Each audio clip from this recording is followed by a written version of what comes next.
Alright, welcome back to our gear train lesson. So last class we learned how to calculate gear ratios and how gear ratios work together. This class we're going to actually create our very own gear train in Fusion and make it spin. So, if you guys were astute enough, and some students were able to pick this up, but no matter which gear ratio you chose, 1, 2, 3, 4, or 5, all the initial first stage gear train were all the same. 14 input, 50 output. They're all exactly the same, okay? That was not by accident. That gear ratio, if you did it right, was 3.57, I believe. I'm going off memory here. My mind's starting to wander because of all the quarantine stuff. So I'm pretty sure it's 3.57 for all of them. We're going to make that first gear train stage in Fusion together. Okay. The first thing we have to do is look up all the components that make up this specific gear, and all of them will match, except for the number of teeth and the size. But this AM0034 is a part number that we can use to locate that part at AndyMark. Okay, AndyMark is a robotics vendor that we use in the robotics team quite a bit. Okay, so we're going to go ahead and go to AndyMark.com. We're going to search AM-0034, and that's going to give us this exact tooth that I'm working with. Okay, we're going to come down here to layouts and prints. We're going to open up the layout and print, and here it is. This will give us everything we need to know to recreate this part in Fusion. Now, you probably are thinking to yourself, Mr. Eversole, I have to make this thing from scratch? There's no way I can do that. Well, you're in luck. Luckily, Fusion has created tools that allow us to do this without making anything from scratch. All you got to do is input all of the values that it's asking for. And the way we're going to do that is called a script. Okay, so we're going to go up here. I'm in design. I don't want to be in solid. That's usually what we are. I don't want to be in surface. I don't want to be in sheet metal. I want to be in tools all the way to the right. I'm going to go to add-ins, scripts, and add-ins. All the way down at the bottom. Yours might look like this. Okay, I'm just going to go all the way down to the bottom and find this spur gear. I'm going to hit run. Okay, and this is going to pop up. And I got to find everything about this. Okay, so let's see. Number one, I'm going to go to the print. Pressure angle, PA. Pressure angle is the chamfer angle at this part of the tooth.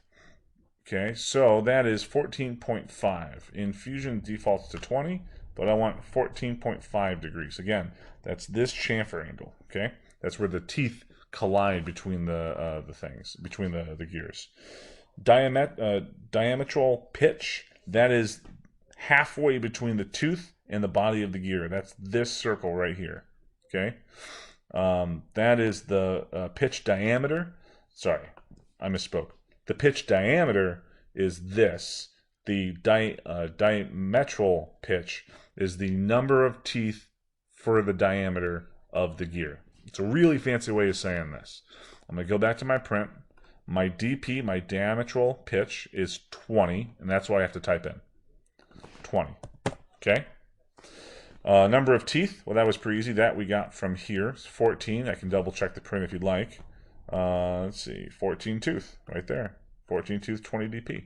So, go back to here. I want 14 teeth. Nope. 14. Backlash, don't worry about that. Fillet radius, that's this down here in the middle. It doesn't really matter. It could be 0. I'm going to go ahead and put 0.005, but I wouldn't go any bigger than 5 thou. Okay, that 63 thou is too big. Gear thickness, we're going to make this out of 1/8 inch plywood, so I'm going to go ahead and put 1/8 inch. And then the hole diameter, we're going to use 1/4 inch dowel rod, so 0.25 for the hole. Now, this pitch diameter is this circle in the middle of the tooth. Okay, and that is where our gears are going to align to each other, is on that pitch diameter. Okay, so we're going to go ahead and hit OK, since everything's in there. Right? Oh, wait, there's a problem. I forgot to write down that pitch diameter. It's going to come into play later, so I'm going to go back to solid. Or actually, I'm just going to stay here. I'm going to measure. I'm going to click that pitch diameter. It's going to give it to me right here, 0.7. So I'm going to go ahead and I'm going to write that down.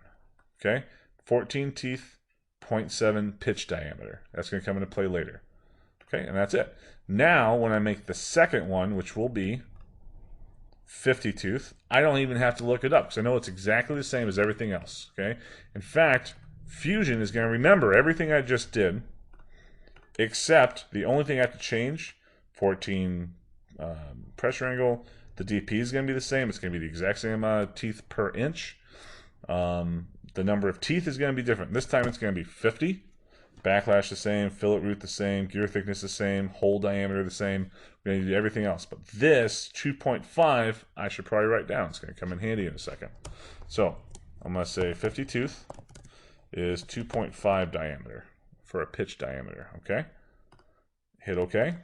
Boom. We got our second tooth, or second gear.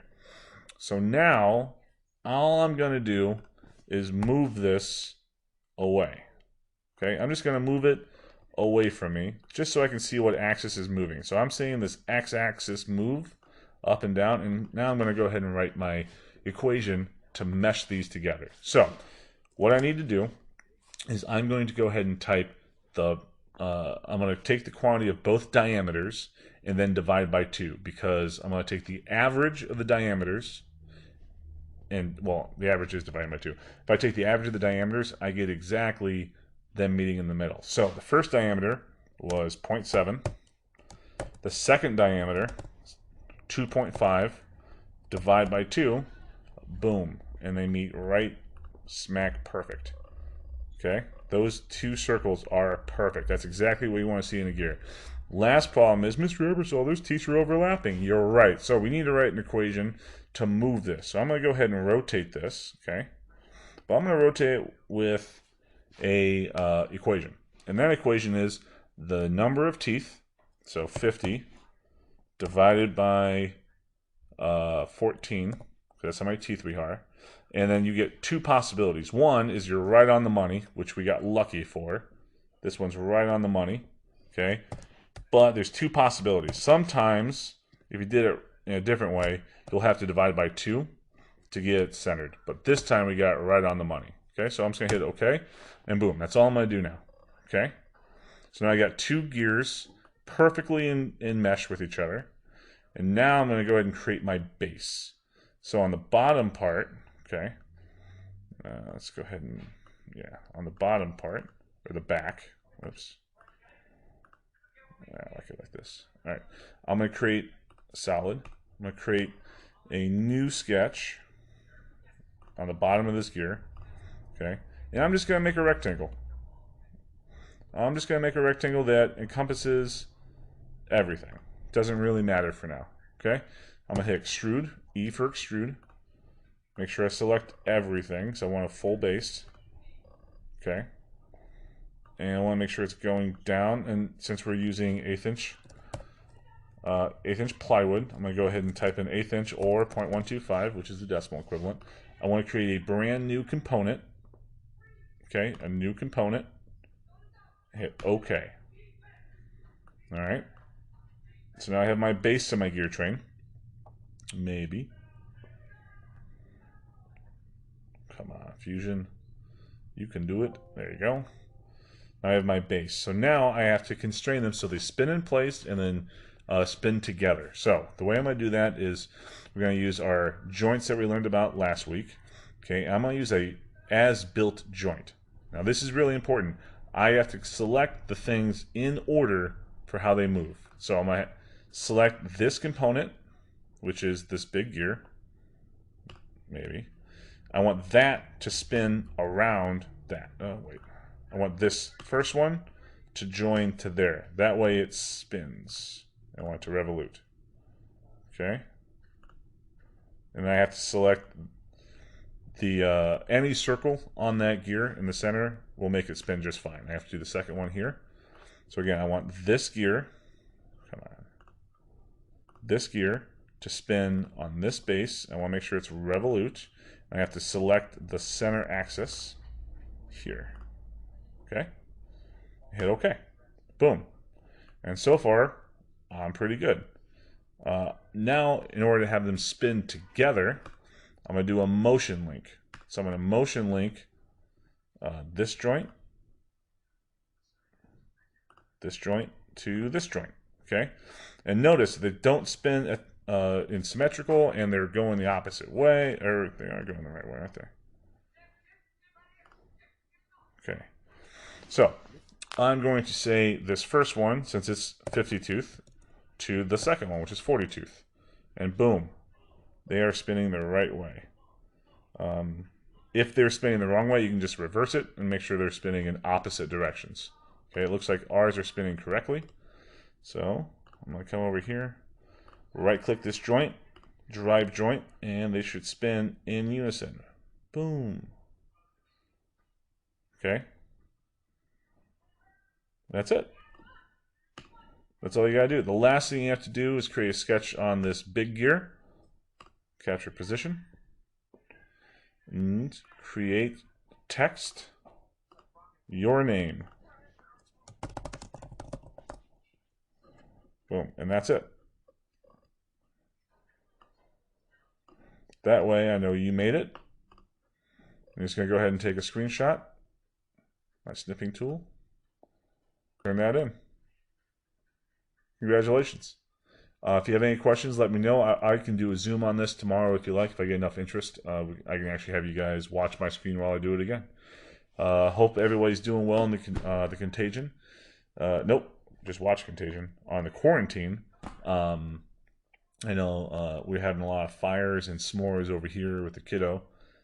What else am I doing? I'm playing a lot of Call of Duty Warzone. Just got 3rd place on 150. I really hope they put zombies in it soon. I think that would make that game perfect. But Mr. Mead and I are getting ready for Friday. So hopefully you guys are doing okay, getting your work done. If you guys have any questions, let me know. Have a great quarantine.